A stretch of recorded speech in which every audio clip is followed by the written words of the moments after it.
A'udzubillahi minasyaitonirrajim. Bismillahirrahmanirrahim. Assalamu alayka wa alal arwahil lati halat bifinaika. Salamullah mini abadan ma baqitu wa baqiyal lail wan nahar wala ja'alahu Allahu akhiral ahdi minni li ziyaratikum. Assalamu alal Husain wa ala ali ibn Husain wa ala ashabil Husain. Assalamualaikum warahmatullahi wabarakatuh. Izin kepada Ustadz Abasi dan Ustadz yang lain, saya ingin menyampaikan sesuai dengan perintah Departemen Kemahasiswaan. Saya bicara hari ini, siang ini ya, tentang sudut pandang atau mindset, atau dalam bahasa Inggrisnya perspektif. Sudut pandang itu ceramah saya terinspirasi oleh bahkan mungkin 50% materinya dari ceramahnya teman saya, Ustadz putranya Ustadz Mukhtar Adam. Nah, apa itu sudut pandang ya? Jadi satu hal bisa jadi dianggap dua hal, dianggap memiliki makna yang berbeda.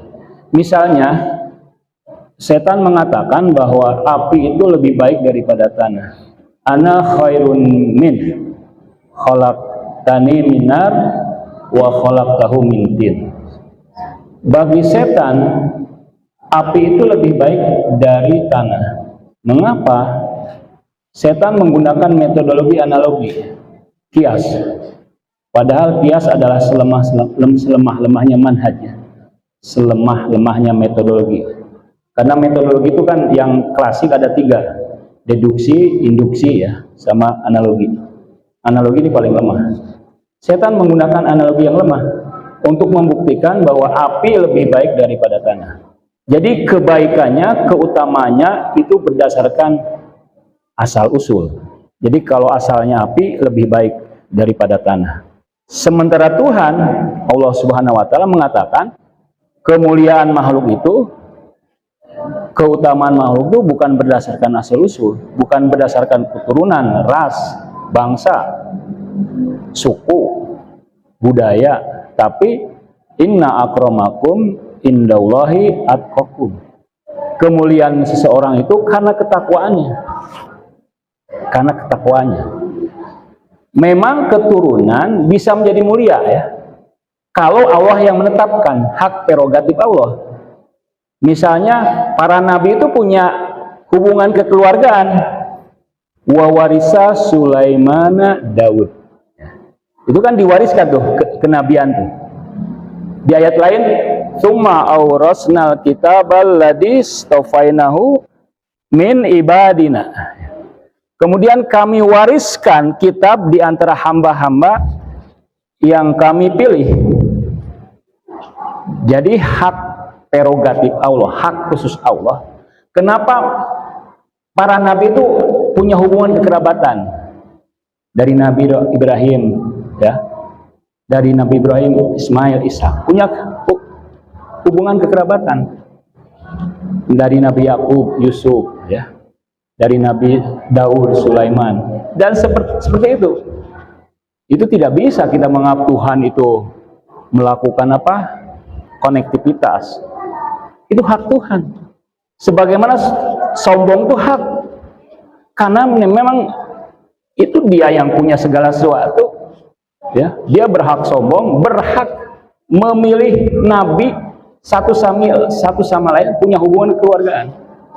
Kemudian sudut pandang yang berbeda misalnya tentang apa sih yang paling jelas bagi kita, apa yang paling terang, apa yang paling nyata bagi kita. Bagi kaum materialis, yang paling dekat bagi kita adalah ini yang kita lihat ini, dunia.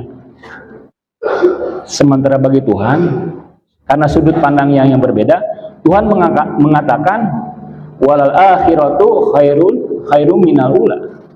Akhirat itu yang paling utama dan akhirat yang paling dekat. Mengapa ada perbedaan sudut pandang tentang dunia? Dunia bagi kaum materialis itu paling dekat, paling bisa disentuh, paling familiar, sehingga mereka pun mencari, menganggap kenikmatan yang instan, kenikmatan yang langsung bisa dirasakan, itu kenikmatan dunia. Sementara menurut Al-Quran, ya, kenikmatan yang hakiki itu, kebahagiaan yang hakiki itu, kebahagiaan akhirat. Karena metodenya berbeda. Kaum materialis menggunakan indrawi, sementara di dalam Islam, fakultas atau alat untuk mempersepsi itu yang paling utama adalah akal dan qalbu. Yang paling dekat dengan akal adalah hal-hal yang imaterial, yang spiritual. Yang dekat dengan qalbu adalah hal yang spiritual. Dalam filsafat kita bicara tentang ilmu husuli dan ilmu huduri, kan? Ilmu huduri itu moyangnya ilmu husuli. Asal usulnya atau pondasi ilmu husuli adalah ilmu huduri. Jadi kalau tidak ada pondasinya ilmu huduri, ilmu husuli bisa tidak valid. Tiga sudut pandang yang berbeda. Bagi sebagian mahasiswa, mungkin ya, kita punya waktu 4 tahun, punya waktu kan, yang baru ada 3 tahun nih, punya waktu. Tapi dari sudut pandang lain, dari sudut ilmu kehidupan, ilmu tentang waktu, manajemen time, sesungguhnya kita tidak punya waktu. Bayangkan menguasai bahasa Arab 1 tahun bisa gak sampai maksimal? Belum tentu kan? Bahasa Inggris 1 tahun, udah 2 tahun tuh. Menguasai fikih 1 semester, 6 bulan. Menguasai tafsir, kaidah-kaidah filsafat, membaca kitab filsafat saja, textbook, itu kadang-kadang 2 tahun tidak cukup. Belum lagi kalau kita tidak mengulangnya, tidak mereviewnya. Jadi kita tidak punya waktu sebetulnya. Sehari semalam diambil sepertiganya untuk tidur, belum untuk mandi, belum untuk makan. Semua menyita waktu. Jadi sesungguhnya kita harus melihat sudut pandang yang hakiki, yang modern, bahwa kita tidak punya waktu. Kalau kita merasa tidak punya waktu, kita akan bergegas, kita akan memaksimalkan waktu. Sudut pandang yang lain, misalnya perjanjian Hudaybiyah, bagi para sahabat kan mengatakan ini seburuk-buruk perjanjian, di mana Nabi Muhammad gelar nabinya harus dihapus kan, dan banyak-banyak yang harus dihapus. Tapi bagi Nabi Muhammad ini sebaik-baik perjanjian, karena kita memiliki kebebasan, kita bisa bertemu orang-orang kafir, orang-orang musyrik, kita punya kesempatan untuk dakwah. Ada 2 sudut pandang yang berbeda. Lalu kita lihat bagaimana sudut pandang Imam Husain, sudut pandang Karbala. Ada banyak sudut pandang yang mungkin berbeda dengan kita. Dalam sudut pandang kita, kematian adalah kengerian, adalah perpisahan. Suatu hari Imam Hadi menengok orang yang sakit. Dia takut dengan kematian, gelisah dia. Lalu Imam Hadi mengatakan, kematian itu seperti engkau sedang tubuhmu dipenuhi kotoran, debu, kotor tubuhmu. Kemudian engkau mandi menjadi segar. Jadi kematian di kalangan para wali, para imam itu adalah mandi yang menyegarkan. Mandi yang menyegarkan. Siapapun mau. Kita ini di dunia kotor, berdebu, penuh noda, kita pasti mau mandi. Sudut pandang yang berbeda memaknai kematian. Sudut pandang yang berbeda tentang kematian, misalnya sudut pandang Imam Husain. Imam Husain kan mengatakan bahwa la ara al-maut ila sa'adah. Aku tidak melihat kematian kecuali kebahagiaan. Nah, jadi sudut pandang yang berbeda membuat satu hal menjadi berbeda. Tapi kita harus mencari, memeriksa, meneliti metodenya, manhajnya. Secara lahiriah, secara fisik, Imam Husain kalah. perang kalah, terbunuh, tertawan. Kalau dari sudut pandang strategi perang, Imam Husain kalah. Tapi kalau dari sudut pandang rencana ilahi, Imam Husain menang. Menang luar biasa. Bahkan sampai Gandhi mengatakan, aku belajar dari Imam Husain bagaimana kalah tapi menang. Nah, itu menunjukkan bahwa ada dua sudut pandang yang berbeda. Sudut pandang yang lain misalnya tentang kehidupan. Coba adik-adik ya, perhatikan ayat-ayat yang ada kata-kata apa hasibtum atau ahasiban nas, itu banyak ya. Itu membicarakan tentang sudut pandang, menarik itu. Misalnya ahasiban nas an yutraku ayyaqulu amana wahum la yuftanun. Apakah manusia mengira mereka akan mengatakan kami beriman padahal mereka tidak diuji? Sebagian orang seperti kita menjadi orang mukmin, menjadi mahasiswa, menjadi pelajar itu tidak akan diuji, akan baik-baik saja. Tidak akan menghadapi guncangan mental, guncangan material, guncangan psikologi, guncangan emosi selama perjalanan ini. Itu salah menurut pandangan Al-Quran. Justru orang-orang pintar seperti kalian, calon ilmuwan, calon cendekiawan adalah orang yang paling akan diuji dengan hal-hal yang luar biasa berat.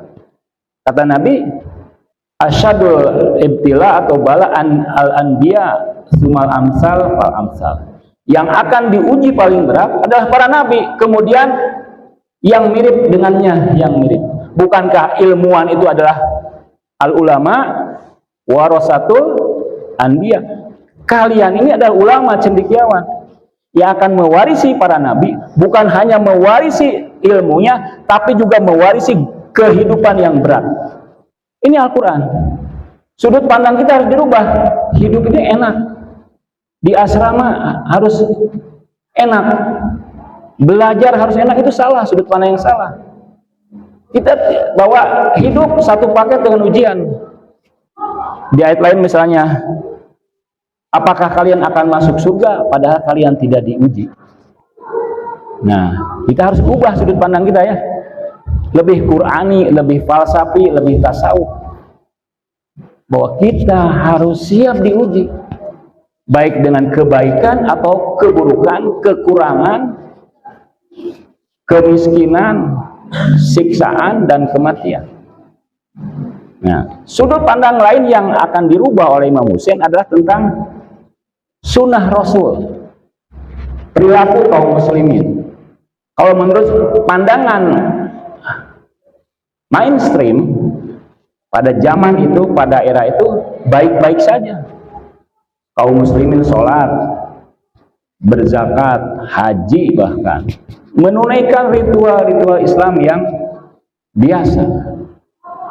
Tapi mengapa Imam Husain mengatakan, bahkan Imam Husain menghentikan hajinya karena ada tugas besar? Tapi dalam sudut pandang Imam Husain itu tidak baik-baik saja. Jadi kalau kita ini nih, kalau kita nih tidak ada yang memuji, berarti kita tidak baik-baik saja. Kalau ada yang memuji saat kita kematian, itu basa-basi. Baru orang muji kita ketika kita mati ya. Oh, orang ini dulunya baik, wah orang ini suka baca Quran. Itu basa-basi. Karena tidak mungkin saat mati Anda dicela. Kalau selama hidup Anda tidak ada pujian yang resmi, yang formal, berarti kita tidak baik-baik saja itu. Nah, Islam juga saat itu sedang tidak baik-baik saja. Makanya Imam Husain mengatakan,